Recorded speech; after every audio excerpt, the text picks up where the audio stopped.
Good day, Dr. Faika. Today, our Group 4 represents the partial differential equation PDE and its application heat equation. Let me introduce my groupmate first.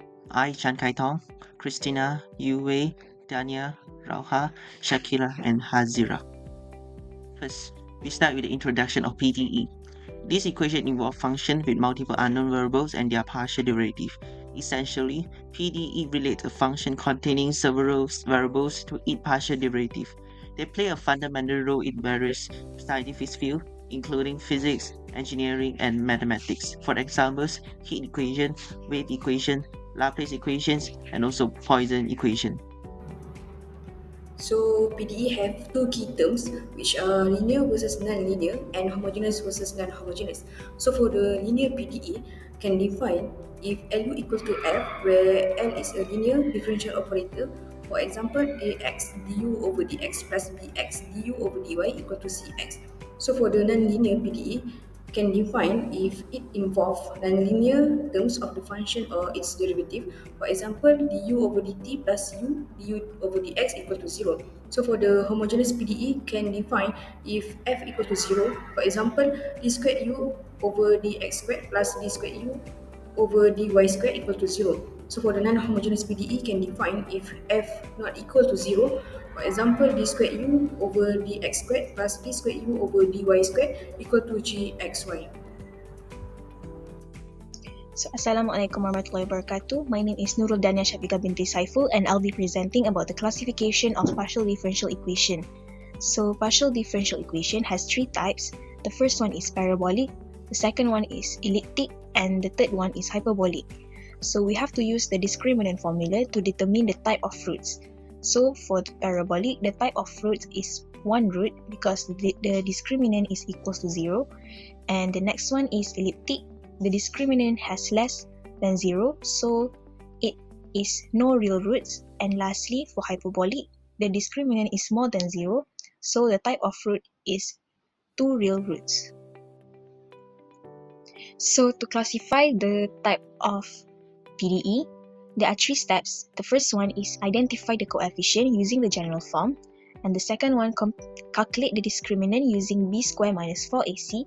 And lastly, classify the partial differential equation by identifying the roots, less than 0, or more than 0, or equals to 0. And now we are going to explore an important concept in physics and engineering, the heat equation. The heat equation is a partial differential equation that describes how heat diffuses through a given region over time. And this equation is a fundamental in study of heat conductions, thermodynamics, and various fields of physics and engineering. The heat equation has significant importance due to its wide range of applications. It helps us model the distribution of heat in materials over time. This is essential for understanding the thermal processes in many areas such as engineering, environmental science, and material science. Some practical applications include the thermal management in electronics, climate modeling, and designing heat exchangers. Let's delve into the mathematical formulation of heat equation. The one-dimensional heat equation is given by below. In the equation, U represents the temperature as a function of position x and time t.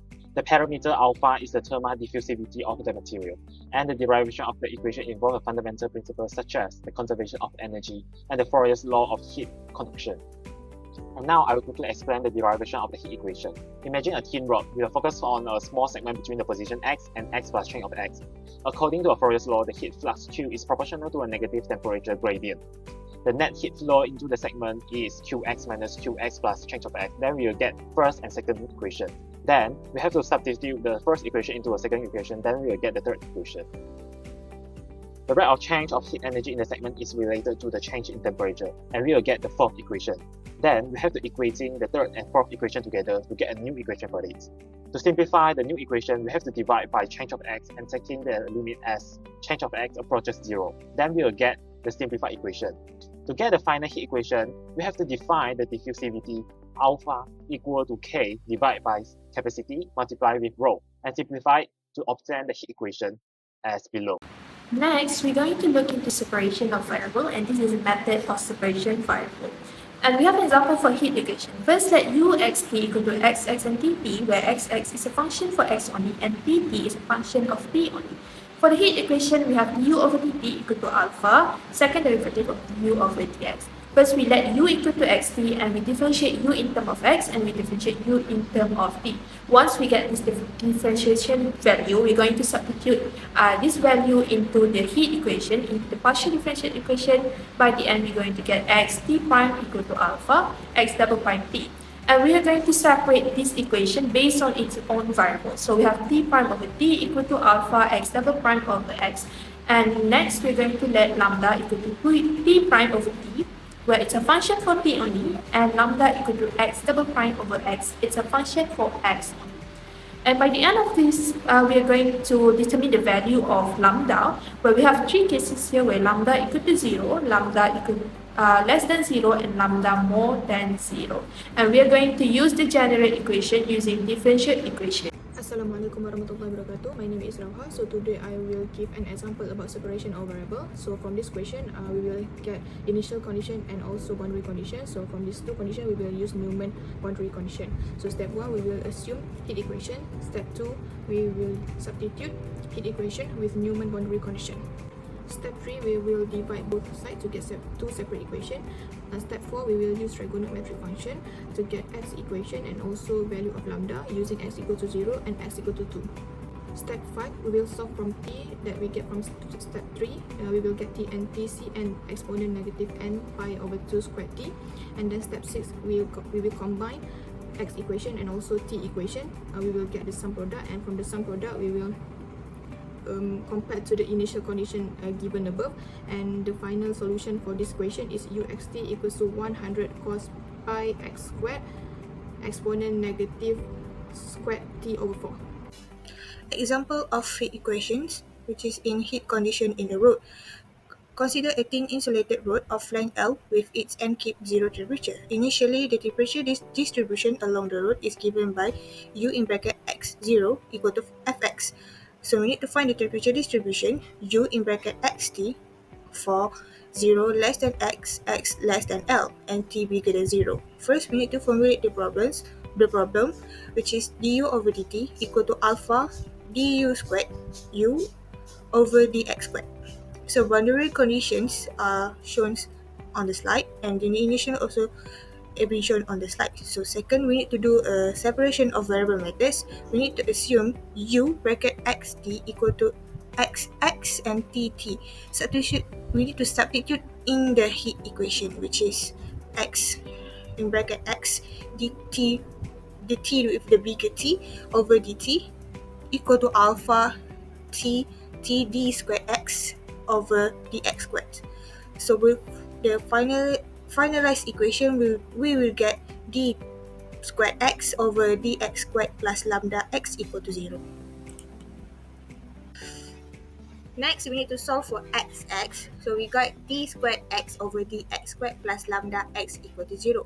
As the given x equal to 0, xl equal to 0. So we need to x0 represent to x signs in bracket 0 equal to 0, while xl equal to 0, a sign in bracket kl equal to 0. So we got kl equal to n pi, n represent for integers numbers 1, 2, 3 and so on, and lambda equal to in bracket n pi over l squared.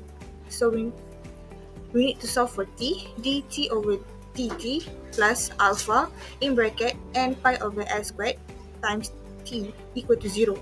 So the final equation will be got as shown below, and after that we need to use the general. So we got the general solutions for u in bracket xt equal to a n sine in bracket n pi x over l exponent to negative alpha in bracket n pi over l squared times t. So after that, we need to settle the determinant coefficients ux0 equal to fx. So we got fx a n sine in bracket n pi x over l, and then finally we have 2 over l integrate l0 fx sines in bracket n pi x over l dx sine in bracket n pi x over l exponent negative alpha in bracket n pi over l squared small t. 1 minit And that's all from us. Thank you for watching.